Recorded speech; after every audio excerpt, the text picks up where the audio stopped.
Dear friends, today the Collections of English Stories channel continues to introduce you to Pride and Prejudice written by Jane Austen.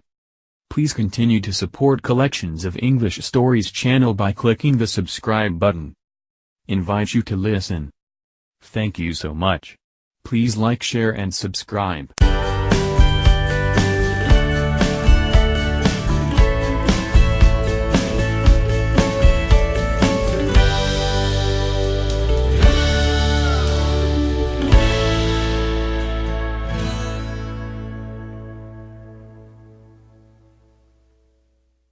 Chapter 24. Miss Bingley's letter arrived, and put an end to doubt.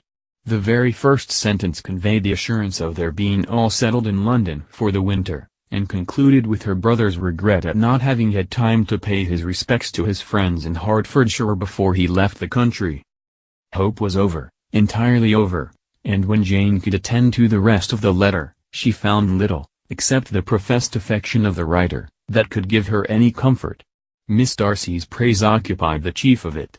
Her many attractions were again dwelt on, and Caroline boasted joyfully of their increasing intimacy, and ventured to predict the accomplishment of the wishes which had been unfolded in her former letter. She wrote also with great pleasure of her brother's being an inmate of Mr. Darcy's house, and mentioned with rapture some plans of the latter with regard to new furniture. Elizabeth, to whom Jane very soon communicated the chief of all this, heard it in silent indignation. Her heart was divided between concern for her sister, and resentment against all others. To Caroline's assertion of her brother's being partial to Miss Darcy she paid no credit. That he was really fond of Jane, she doubted no more than she had ever done, and much as she had always been disposed to like him, she could not think without anger, hardly without contempt, on that easiness of temper, that want of proper resolution, which now made him the slave of his designing friends, and led him to sacrifice of his own happiness to the caprice of their inclination. Had his own happiness, however, been the only sacrifice, he might have been allowed to sport with it in whatever manner he thought best, but her sister's was involved in it, as she thought he must be sensible himself. It was a subject, in short, on which reflection would be long indulged, and must be unavailing. She could think of nothing else, and yet whether Bingley's regard had really died away, or were suppressed by his friend's interference, whether he had been aware of Jane's attachment, or whether it had escaped his observation, whatever were the case, though her opinion of him must be materially affected by the difference, her sister's situation remained the same, her peace equally wounded. A day or two passed before Jane had courage to speak of her feelings to Elizabeth, but at last, on Mrs. Bennet's leaving them together, after a longer irritation than usual about Netherfield and its master, she could not help saying, "Oh, that my dear mother had more command over herself. She can have no idea of the pain she gives me by her continual reflections on him. But I will not repine. It cannot last long. He will be forgot, and we shall all be as we were before." Elizabeth looked at her sister with incredulous solicitude, but said nothing. "You doubt me," cried Jane, slightly coloring. "Indeed, you have no reason. He may live in my memory as the most amiable man of my acquaintance, but that is all. I have nothing either to hope or fear, and nothing to reproach him with. Thank God! I have not that pain. A little time, therefore, I shall certainly try to get the better." With a stronger voice she soon added, "I have this comfort immediately, that it has not been more than an error of fancy on my side, and that it has done no harm to anyone but myself." "My dear Jane," exclaimed Elizabeth, "you are too good. Your sweetness and disinterestedness are really angelic. I do not know what to say to you. I feel as if I had never done you justice, or loved you as you deserve." Miss Bennet eagerly disclaimed all extraordinary merit, and threw back the praise on her sister's warm affection. "Nay," said Elizabeth, "this is not fair. You wish to think all the world respectable, and are hurt if I speak ill of anybody. I only want to think you perfect, and you set yourself against it. Do not be afraid of my running into any excess, of my encroaching on your privilege of universal goodwill. You need not. There are few people whom I really love, and still fewer of whom I think well. The more I see of the world, the more am I dissatisfied with it, and every day confirms my belief of the inconsistency of all human characters, and of the little dependence that can be placed on the appearance of merit or sense. I have met with two instances lately, one I will not mention, the other is Charlotte's marriage. It is unaccountable. In every view it is unaccountable. My dear Lizzie, do not give way to such feelings as these. They will ruin your happiness. You do not make allowance enough for difference of situation and temper. Consider Mr. Collins's respectability, and Charlotte's steady, prudent character. Remember that she is one of a large family, that as to fortune, it is a most eligible match, and be ready to believe, for everybody's sake, that she may feel something like regard and esteem for our cousin. To oblige you, I would try to believe almost anything, but no one else could be benefited by such a belief as this, for were I persuaded that Charlotte had any regard for him, I should only think worse of her understanding than I now do of her heart. My dear Jane, Mr. Collins is a conceited, pompous, narrow-minded, silly man, you know he is, as well as I do, and you must feel, as well as I do, that the woman who married him cannot have a proper way of thinking. You shall not defend her, though it is Charlotte Lucas. You shall not, for the sake of one individual, change the meaning of principle and integrity, nor endeavor to persuade yourself or me, that selfishness is prudence, and insensibility of danger security for happiness. I must think your language too strong in speaking of both, replied Jane, and I hope you will be convinced of it by seeing them happy together. But enough of this. You alluded to something else. You mentioned two instances. I cannot misunderstand you, but I entreat you, dear Lizzie, not to pain me by thinking that person to blame, and saying your opinion of him is sunk.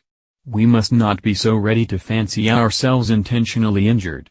We must not expect a lively young man to be always so guarded and circumspect.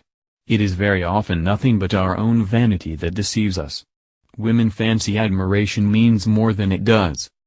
And men take care that they should.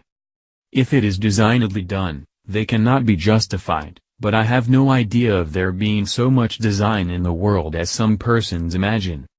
I am far from attributing any part of Mr. Bingley's conduct to design, said Elizabeth, but without scheming to do wrong, or to make others unhappy, there may be error, and there may be misery. Thoughtlessness, want of attention to other people's feelings, and want of resolution, will do the business. And do you impute it to either of those? Yes, to the last. But if I go on, I shall displease you by saying what I think of persons you esteem. Stop me whilst you can. You persist, then, in supposing his sisters influence him? Yes, in conjunction with his friend. I cannot believe it. Why should they try to influence him? They can only wish his happiness, and if he is attached to me, no other woman can secure it. Your first position is false.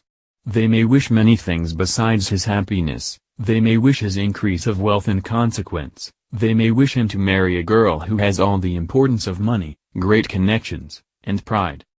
Beyond a doubt, they do wish him to choose Miss Darcy, replied Jane, but this may be from better feelings than you are supposing. They have known her much longer than they have known me, no wonder if they love her better. But, whatever may be their own wishes, it is very unlikely they should have opposed their brothers. What sister would think herself at liberty to do it, unless there were something very objectionable? If they believed him attached to me, they would not try to part us. If he were so, they could not succeed. By supposing such an affection, you make everybody acting unnaturally and wrong, and me most unhappy. Do not distress me by the idea. I am not ashamed of having been mistaken, or, at least, it is light, it is nothing in comparison of what I should feel in thinking ill of him or his sisters. Let me take it in the best light, in the light in which it may be understood. Elizabeth could not oppose such a wish, and from this time Mr. Bingley's name was scarcely ever mentioned between them. Mrs. Bennet still continued to wonder and repine at his returning no more, and though a day seldom passed in which Elizabeth did not account for it clearly, there was little chance of her ever considering it with less perplexity. Her daughter endeavored to convince her of what she did not believe herself, that his attentions to Jane had been merely the effect of a common and transient liking, which ceased when he saw her no more, But though the probability of the statement was admitted at the time, she had the same story to repeat every day. Mrs. Bennet's best comfort was that Mr. Bingley must be down again in the summer. Mr. Bennet treated the matter differently. "So, Lizzie," said he one day, "your sister is crossed in love, I find. I congratulate her. Next to being married, a girl likes to be crossed a little in love now and then. It is something to think of, and it gives her a sort of distinction among her companions. When is your turn to come? You will hardly bear to be long outdone by Jane. Now is your time. Here are officers enough in Meryton to disappoint all the young ladies in the country. Let Wickham be your man. He is a pleasant fellow, and would jilt you creditably." "Thank you, sir, but a less agreeable man would satisfy me. We must not all expect Jane's good fortune." "True," said Mr. Bennet, "but it is a comfort to think that whatever of the kind may befall you, you have an affectionate mother who will make the most of it." Mr. Wickham's society was of material service in dispelling the gloom which the late perverse occurrences had thrown on many of the Longbourn family. They saw him often, and to his other recommendations was now added that of general unreserve. The whole of what Elizabeth had already heard, his claims on Mr. Darcy, and all that he had suffered from him, was now openly acknowledged and publicly canvassed, and everybody was pleased to know how much they had always disliked Mr. Darcy before they had known anything of the matter. Miss Bennet was the only creature who could suppose there might be any extenuating circumstances in the case, unknown to the society of Hertfordshire. Her mild and steady candour always pleaded for allowances, and urged the possibility of mistakes, but by everybody else Mr. Darcy was condemned as the worst of men.